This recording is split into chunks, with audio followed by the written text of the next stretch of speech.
নমস্কার বন্ধুরা, আমি বিথিকা যোগের নেচারে ব্লগে সবাইকে স্বাগত জানাই। এতদিন আমি পাটিসাপটা পিঠে তৈরি করতাম, কিন্তু মাঝে মধ্যে ভেঙে যেত, একবারে গুঁড়ো হয়ে যেত, কিছুতেই তৈরি করতে পারছিলাম না। কিন্তু তারপরে একটা টিপস আমি অ্যাপ্লাই করলাম, তাতে দেখছি কি সুন্দরভাবে পিঠেগুলো হচ্ছে।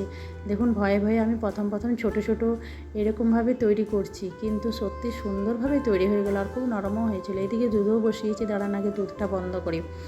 একদিকে দুধ গরম করছি আর একদিকে তৈরি করছি পাটিসাপটা পিঠা। পাটিসাপটা পিঠেটা আমি দিয়েছি চালের গুঁড়ি আর তার অর্ধেক আটা।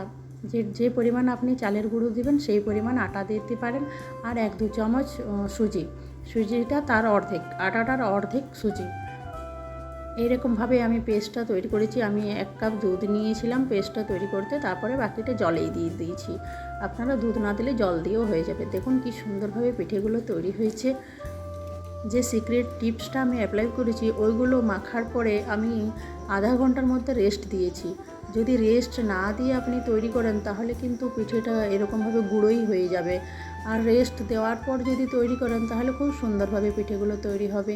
চলুন, আমার পাটিসাপটা পিঠে তৈরি খাওয়া হয়ে গেছে। আজ আমি ভাবছি আমার বাগানের কী ফুল আছে সেগুলো আপনাদেরকে শেয়ার করব আপনাদের সাথে। বাগানে এখন শীতে কী ফুল তৈরি করা যায় খুব সহজে, ভালো কিছু টিপস। আমার গাছের গোলাপগুলো আপনাদেরকে আগেই দেখিয়েছি। গোলাপ ফুল আপনার 12 মাসেই হয়, ফুটে। শীতে কিন্তু খুব বড় বড় সাইজের হয় আর অনেক দিন পর্যন্ত গাছে থাকে। আর আমার কাছে অনেকগুলো নয়নতারা গাছ আছে, সেইগুলোরও ফুল, এই কালারের ফুলটা আমার বেশি ভালো লাগে। আর একটা অন্য কালারের আছে। আর এই গাঁদা ফুল চারাগুলো আমি তৈরি করেছি ডাল কেটে, খুব লম্বাভাবে লাগালে গাঁদা ফুলগুলো শীতে খুব সুন্দর দেখতে লাগে। অনেক দিন পর্যন্ত গাছে প্রচুর ফুল ফোটে।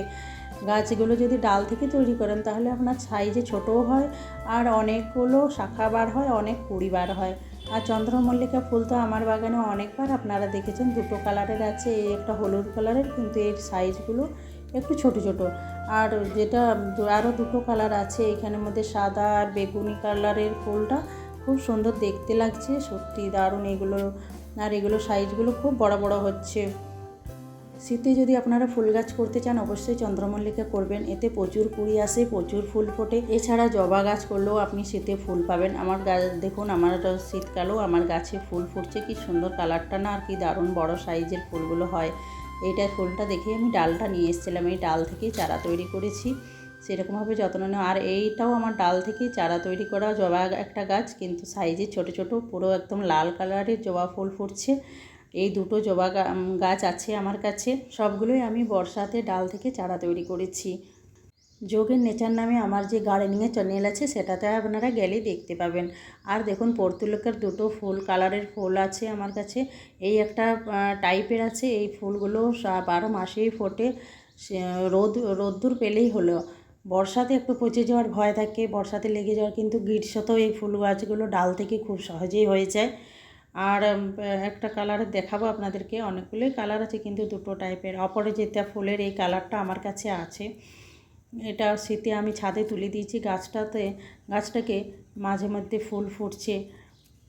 বর্ষাতে আমি এই গাছটা বীজ থেকে তৈরি করেছিলাম, চারা তৈরি করেছিলাম।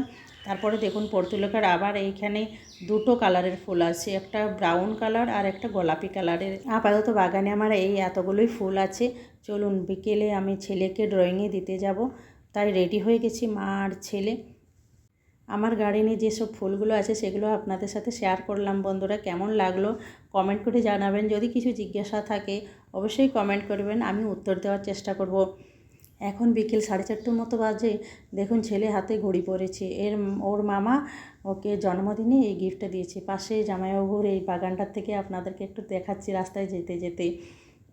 এই দুর্গা মন্দিরে ওর ড্রয়িং শিখে আপনাদের কাছে আগেও শেয়ার করেছি। এখানে একজন মাস্টার আসেন, অনেকগুলো স্টুডেন্ট আসে এখানে ড্রয়িং শিখতে। দেখুন দেখুন, ব্যাগ নিয়ে দৌড়ানোটা দেখুন একবার। ওকে 4:30 এখানে ড্রয়িংয়ে দিয়ে আমি একটু হাঁটাহাঁটি করি। চলুন, আমার ড্রয়িংয়ে দেওয়া হয়ে গেছে। এই যে ওই রুমটার ভিতরে এখন হচ্ছে শীতকাল বলে, গ্রীষ্মকালে এই বাইরেটাতেই হয়। ওই দেখুন আমার ছেলে বসে আছে। এরপরে আমি ফিরছি। এইখানে দেখুন, যেতে যেতে একটা খুব দারুণ ফুল, আমি এই ফুলটার নাম জানি না, আপনারা যদি জানেন তো কমেন্ট করে জানাবেন আমাকে। খুব সুন্দর লাগলো, দেখছি বেশিরভাগ বাড়িতে এই গেটের সামনে এই ফুলের গাছটা করেছে। আর কি সুন্দর গেরুয়া কালারের ফুলগুলো দেখতে দূর থেকে দারুণ সুন্দর লাগছে। একসাথে অনেকগুলো ফুল ফুটে আছে, খুব ভালো লাগছে দেখতে। আমি এই প্রথম দেখলাম, আর এই ফুলটার নামও আমি এখনও জানি না। চলুন আমার ড্রয়িংয়ে দিয়ে আমি একটু হাঁটাহাঁটি করব, আর সামনে অনেকগুলো কুল গাছ আছে, সেইখানে একটু ছেলেকে ড্রয়িংয়ে দিয়ে আমি কুল খেতে চলে যাই মাঝে মধ্যে।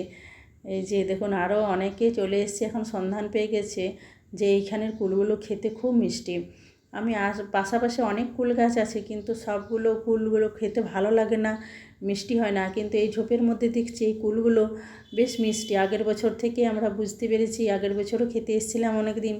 এই বছর তো দেখছি 2-4 দিনের মধ্যে সব শেষ করে দিয়েছে, সবাই বুঝে গেছে, সব খেয়ে খেয়ে শেষ করে দিচ্ছে। খুব সুন্দর কুলগুলো মাঝে মধ্যে খেতে চলে আসি।